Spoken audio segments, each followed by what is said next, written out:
Spomenuto je da je Adem bio u džennetu. Da li je to kao što drugi govore? Časni Kur'an je vrlo jasan u vezi ovoga. Kao prvo, Adem je stvoren ovdje na zemlji od gline i od prašine. On nije rođen u džennetu. Ako je džennet, kao što ulema vjeruje, na nekom dalekom mjestu gdje je Bog, meleci i tako dalje, onda Adem je trebao da bude stvoren tu. Ili bi trebao da bude uzdignut sa zemlje u džennet. Ovo se nigdje ne spominje. Časni Kur'an nam govori u vezi njegovog rodnog mjesta da je ova planeta Zemlja, to mjesto.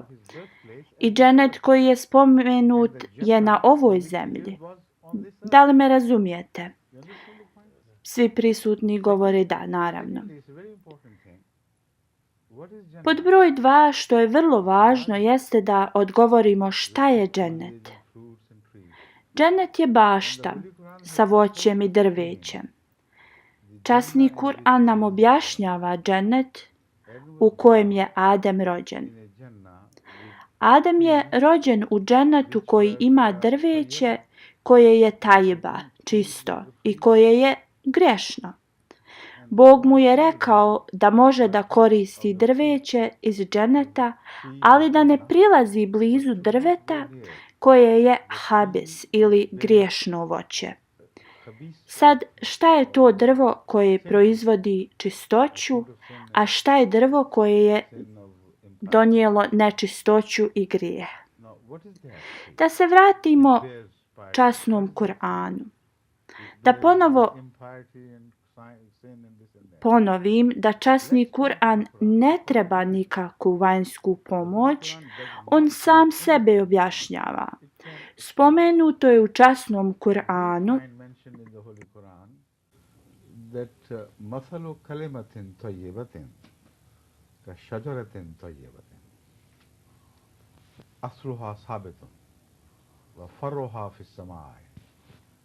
توتي أكلها كل حين بإذن ربها. Ovo je značenje drveta. Te kelima tajba je drvo. A masalal mu'min je vjernik, kao kelima tajba drvo koje živi sa Božjom riječi i ne odstupa od toga. Iako je taj vjernik na zemlji, njegove grane se šire, njegova snaga stiže do dženeta. On dobija svoje voće ne sa zemlje, već iz dženeta. Bi izni rabbiha, i ovo voće nema sezonu. Ovo je voće zauvijek, da li bilo proljeće, ljeto i svaka sezona. Pravi mu'min, vjernik, živi sa Allahovim znakovima. Istiniti vjernik, on dobija objave od Boga i ovdje objave dolaze uvijek, nisu sezonske.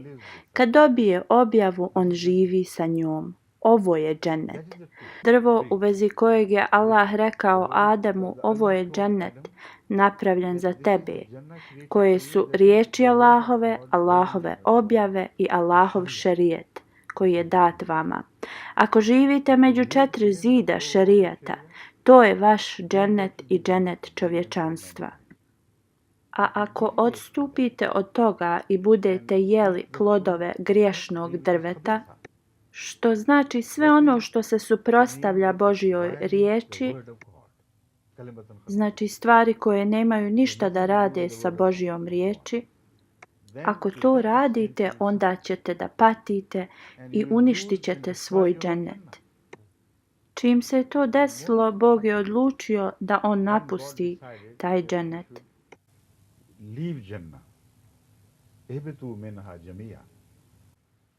Sad svi vi napustite ovaj džennet. Ovo nam sad postavlja vrlo interesantno pitanje. Kelimetullah je čovjek koji je pokoran Božijem određenju. That is why Zbog toga je Hazreti Isa a.s. spomenut kao Kelimatullah.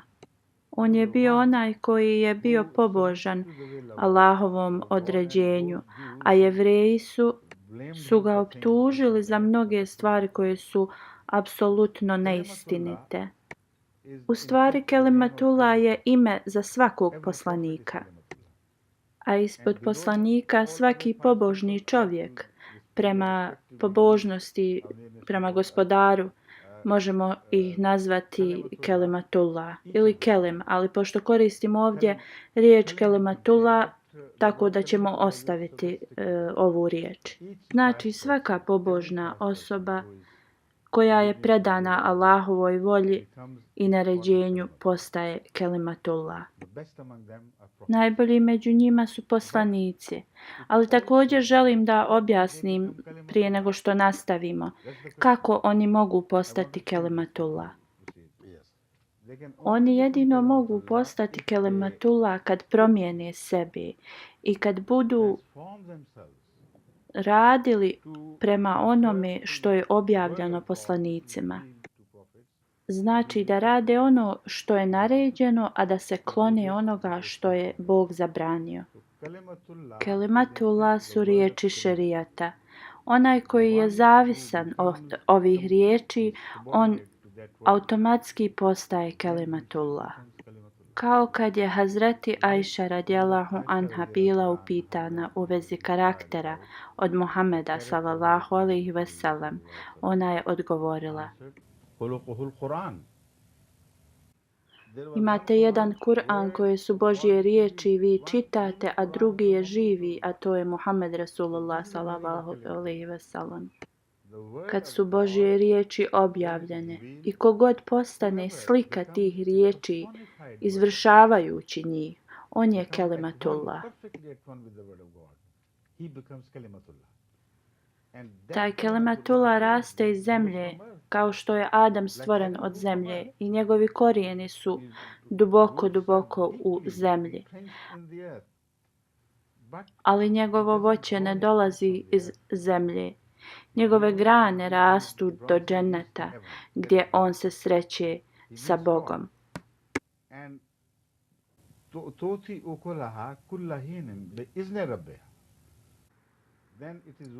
Znači to je taj njegov put i u ovom slučaju to voće je kelima, što je šerijat i naš šerijat postaje naš kelima i svi oni koji se drže šerijata, oni su Kelimatullah.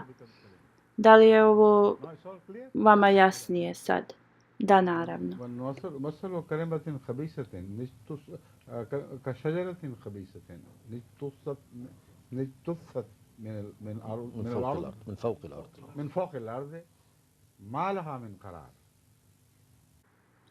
Kad griješite prema Božjoj riječi i Božjem šerijatu, onda ste izbačeni iz dženneta.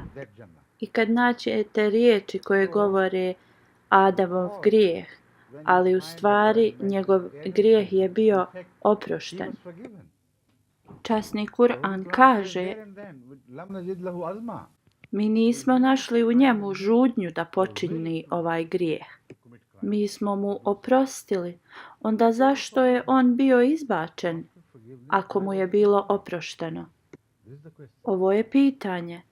A odgovor je da ljudi pogrešno misle da je Adem bio prvi čovjek. On je bio prvi poslanik koji je dostigao svoje zrelo doba i da bi bili postavljeni za poslanika, za Božjeg poslanika, morate dostići doba zrelosti. On je prvi čovjek koji je postigao tu savršenost.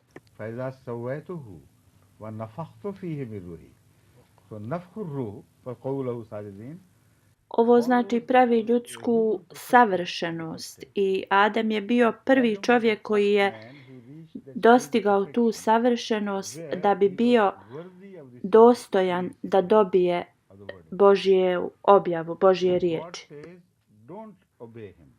Bog kaže: ne slušajte ga samo što je on savršen čovjek, perfect man dok ja until ne I objavim njemu svoje riječi. until I reveal to him my word. Ne trebate ga pratiti.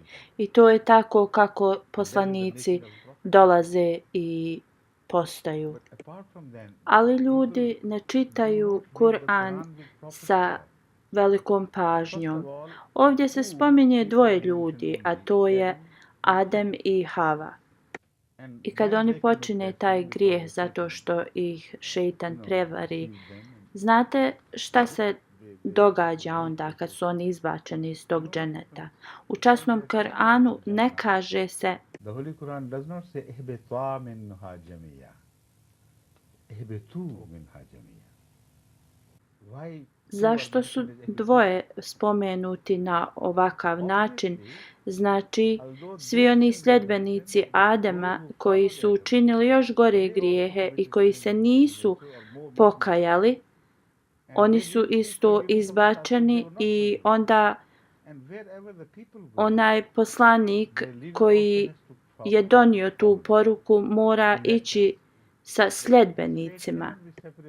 Kao u slučaju Musa alejhiselama, njemu je bilo zabranjeno da uđe u obećanu zemlju, ne radi toga što je on počinio grijehe, već njegovi sljedbenici, i bilo mu je zabranjeno. Isti je slučaj Adema. On je bio izbačen iz toga dženeta koji je bio mir. Riječ mir ovdje znači Božja riječ, Božja objava. Kad su njegovi sljedbenici prekršili taj mir, onda je Bog njima rekao: dobro, od sada za vas ne postoji mir.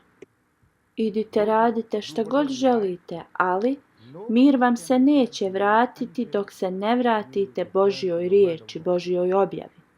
Časni Kur'an podržava ovo objašnjenje u drugom ajetu i drugim ajetima.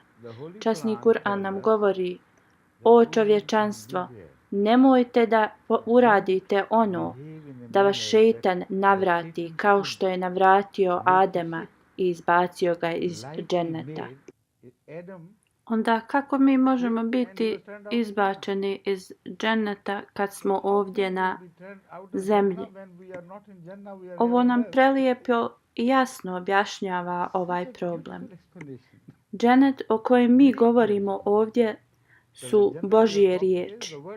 I vi možete postati te Božje riječi ako se pridržavate Božjih riječi. Ali ako se ne pridržavate, svaki put postoji mogućnost kad se poslanik pojavi da vas šeitan zavede i odvede vas iz dženeta. Šta je još ostalo da se sumnja u vezi ovog dženeta, u vezi kojeg sam ja sad objašnjavao? Znači, spomenuto je za poslanike poslije njega, kao za Muhameda sallallahu alejhi ve sellem: o beni Adem, ne pravite istu grešku. Ako smo već jednom izbačeni iz dženeta, kako ćemo opet biti izbačeni? Zašto smo upozoreni? Da ne dozvolimo šejtanu da nas odvede sa pravog puta koji je odveo naše roditelje. Kako ćemo mi onda biti u opasnosti da izgubimo dženet kad smo već izbačeni iz tog dženeta?